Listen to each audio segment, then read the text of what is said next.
Welcome back to the channel. Today I just want to have a brief overview of the characters, who I'm enjoying, who I'm not enjoying, what I think about each character, and this is just for the demo's sake because obviously you don't have all the abilities, you don't have many class points and stuff like that.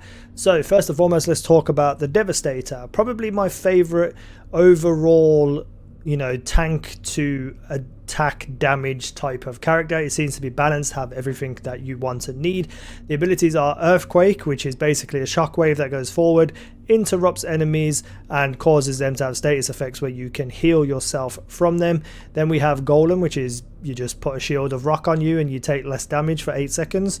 And then you have Gravity Leap, which is basically a Titan Slam, but you get to aim it. So what I'm talking about here is this character's specific abilities, these three, all work together incredibly well. Other characters have individual great abilities, or two of them will work together really well at any one time, but I feel like with this one you want to bang on your armor, 65% of incoming damage, then do your Gravity Leap and hit a bunch of enemies around you, and then I use the Earthquake while I'm running away from enemies after my Gravity Leap, or if anyone that is left over that didn't die, I can finish them off very quickly with this ability. Very cool class. And then we have the fourth ability right now, Reflect Bullets. Basically you catch bullets, they all just fire back at the enemies around you that are shooting at you. Very cool design of an ability, but I just don't particularly enjoy it over any of the other three abilities right now.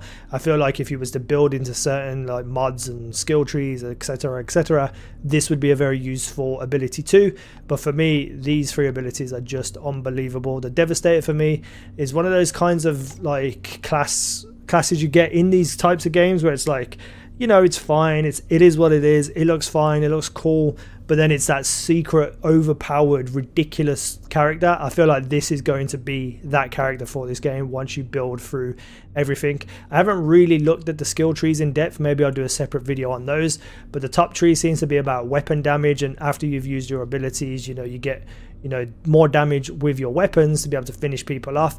The middle one, tank roll, kind of armor, healing, stuff like that, so you can keep yourself alive and protect yourself extremely well. Then the bottom one seems to be about increasing your ability damage, your bleed, your ability to heal off status effects, kind of an all-round type of tree, but mainly based around abilities. I think if I was to build a character, I would go the tank Healy route, but with the weapon damage as well, because I don't want to play all the characters solely for their abilities. I want to be able to fire and shoot guns as well, and I think if you're getting head first with this character, getting right up on top of people, healing yourself with close range damage, get a badass weapon like a shotgun or something and do extra weapon damage, you're going to be mowing through people. I feel like you'd just be the juggernaut. Your momentum in this game is going to be unbelievable if you take that middle tree and the top tree.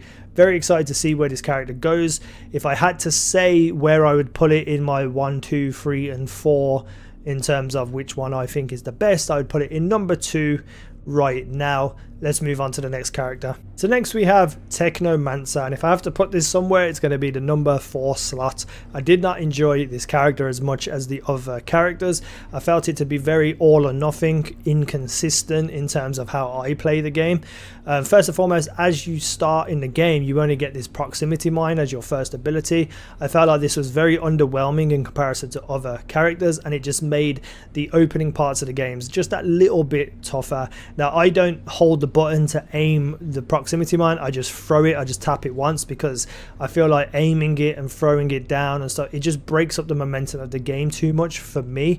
And I know that the Technomancer is supposed to be like a ranged type of enemy, but at the start of the game with no weapons, no mods, nothing like that, it just felt very underwhelming. I feel though like if you do get to end game with this character, the skill trees, the abilities, I think will have the most variety in builds, so you're going to have a lot of different ways to play with this character. And then when you get these other abilities, the Scrapnel audience feels a little bit more powerful, a little bit more useful, because the next one we have is the Cryo Turret.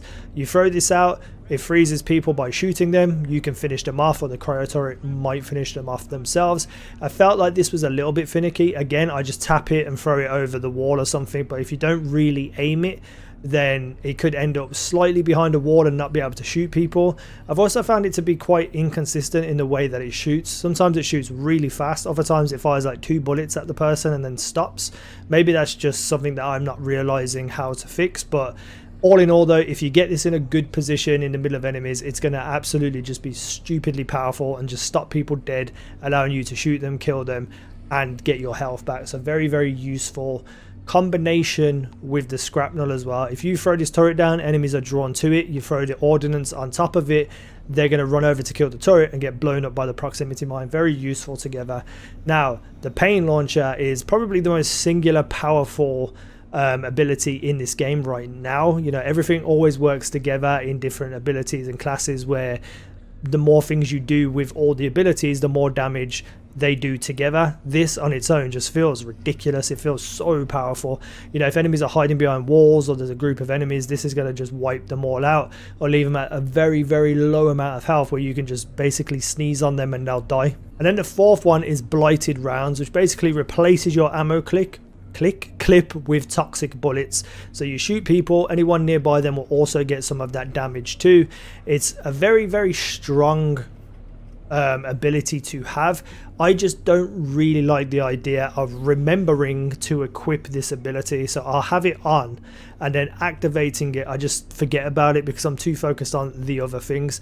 But they are super powerful, because there's another one for one of the other characters as well. They do a lot of damage, definitely worth incorporating into your game, but I feel like for right now in the demo, the other 3 are probably better together. Once you go into the class and start building up your weapon damage and your, you know, your toxic damage, your pestilence damage, etc., etc., then all those abilities tied to toxic and the I can't remember what it's called, twisted bullets or something, that's going to be way, way more powerful. So the top up here, the top skill tree is more about like your weapons, your decay abilities and stuff like that. You know, it's just going to allow you to affect people with status effects and stuff like that, as well as some other things here and there. But that's what it's mainly used for, as I can see. You also increase your weapon damage, which is obviously very useful. This middle tree also has similar skills, but it's based around the gadgets that you have, the turrets and things like that. It increases them, makes them better. And the bottom one down here is more about the ordnance, so that pain turrets, you know, the explosive proximity mine, etc., etc., makes them better and more useful. So I think if I was to start this, I'd go middle and bottom, because I'm going to be using all my abilities, my gadgets, and my, you know, all my ordnance and stuff. I feel like you could skip past the weapon damage, because the character is meant to be ranged. You know, get yourself a nice little sniper, throw down the gadgets to distract people, and you don't really need weapon damage then, because you're so far away from people, and just let all your gadgets and stuff work for themselves. I can't wait to see the variety in skill tree builds we will see with this character. But for right now, for me, for the demo, starting off the game, I feel like Technomancer is just a little bit more underwhelming than the other characters, so it goes in my 4th spot. So next up we have Pyromancer, my favorite prior to the demo coming out, in what I wanted from a character. It looks cool, the aesthetics cool, the abilities look amazing, it's all about fire. This was looking forward to being my favorite character. Unfortunately, it's the 3rd spot. It's not my favorite character whatsoever. I like it, it's cool, it's useful. I just felt that a lot of the times I was struggling in boss fights, which was weird, because I feel like this is supposed to be specifically for boss fights, because it's about burn damage, fire, setting things on fire. But I feel like maybe I just had a couple of instances where the bosses just didn't work for me in the way that I wanted to. But the abilities are heat wave. You send a fiery wave ahead of you, it burns them, it interrupts, I think it interrupts, I don't know, well, it stops them anyway. You burn them, you do damage, etc. You put the burn status effect on them. You have overheat, which is basically an instant move which interrupts and explodes people around you for very, very little damage. But if they have the burn status effect on them, they will pretty much die instantly, because it does insane damage. And then with mods and stuff like that on your armors, you can just turn yourself basically into a human fireball firebomb just by setting people on fire and then blowing them up. Then we have thermal bomb, which basically is another wave attack, and once it hits someone they get set on fire. If you then kill that person, they blow up and kill everyone around them in radius. These three abilities for me are very, very useful together. If you have a group of enemies, you send your fire forward, try and set a bunch on fire, turn one of them into a thermal bomb, hit the overheat button, it will kill most of them, and hopefully kill the person who is the thermal bomb. That person will then explode, killing everyone else around you. Very, very instant, quick, like burn, like just damage out of the gate. But you have to get very lucky that all the enemies are in a specific placement and grouped up around you. The other one is Feed the Flames, which is basically an immobilization. It's like scorpions, get over here, and you hit them with an ash kind of like, I don't know, fire line, and they stop dead and turn into ash. You heal a little bit and then you can shoot them and kill them because they're immobilized. Very useful also, and I know there's some mods where you can grab more than one person at a time. I think that'd be very, very useful in specific builds. But for right now, for me, these three main fire attacks is what I'm going with. Don't get me wrong, I had a lot of fun with the abilities. I do feel though that at least for Heatwave, the animation is a little bit long. Sometimes I'll be hiding covered behind a wall. I'll activate this, and by the time the fire has come out, I've been shot for like 70% of my health. So I feel like the animation could be a little bit quicker for that ability, personally. But regardless, it's fun for what it is. But for me right now, unless I feel like you need to have a very, very strong build for this to be unbelievable. Now the builds here for Ashbreaker at the top is basically about immobilizing people and weapon damage. So you're going to stop them dead, you're going to shoot them and kill them with your weapons. The middle is about your ignite, so setting people on fire, getting health back, stuff like that. And then the bottom tree is for explosions, so you blow people up and stuff like that. But down here on the bottom one as well, you also have a Phoenix ability, so you can resurrect. So I feel like the bottom tree and the middle tree is what I'm probably going to go for when I first start leveling up, because I want to be able to revive whenever the hell I want to, but also do burn damage and explode people as well. So set people on fire, blow them up with the overheat, and also be able to res. That's what I'm looking forward to do. I'm going to test this out. Well, not test it out, but I'm going to look at all the builds and probably build a couple of builds in my head and see what I want to do when the game comes out. For me though, in terms of usability in this demo, definitely in the third spot. A little bit disappointed because I really wanted it to be high and dry above the rest, because it is my favorite looking character. But I feel like once you get a badass build, it's going to be unstoppable.